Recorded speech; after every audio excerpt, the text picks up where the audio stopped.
Founded in 1852, the American Pharmacists Association has a long, proud history of working to increase awareness of the role pharmacists play in patient care.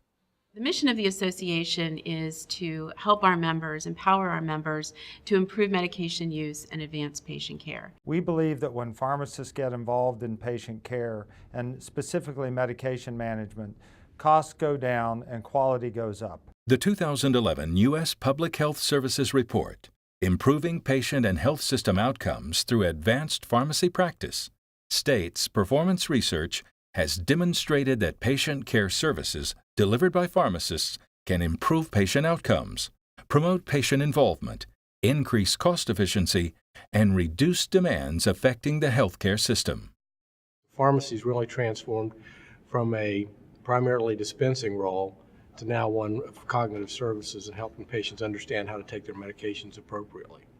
That U.S. Public Health Services report goes on to say pharmacists should also be compensated through additional mechanisms commensurate with the level of services provided.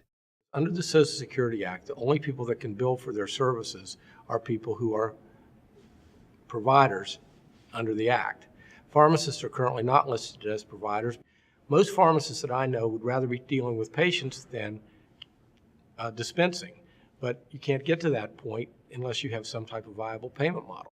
APHA recognizes that and is doing a lot to get pharmacists paid for their services. Surgeon General Regina Benjamin publicly supported the report's concepts and recommended compensation models reflective of the range of care provided by pharmacists.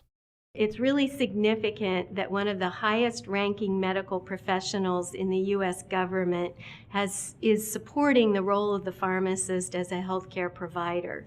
So from the APHA perspective, we'll be using the report in our advocacy activities when we go up on Capitol Hill. At APHA, we have a number of tools in our tool belt that we use to influence.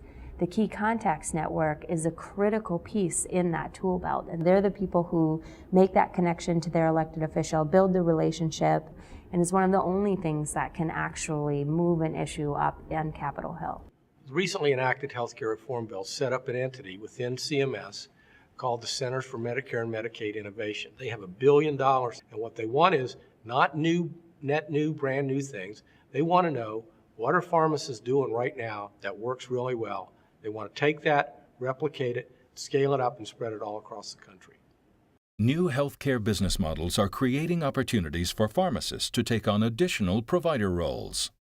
Some of the business models that we're seeing success throughout the country are where pharmacists are being integrated into the healthcare team and being a resource and being utilized to help patients manage their medications. There's a ton of opportunities for pharmacy in all of these areas. Pharmacists have to show their value, have to step up and explain to other members of the healthcare team the value that we bring to the table.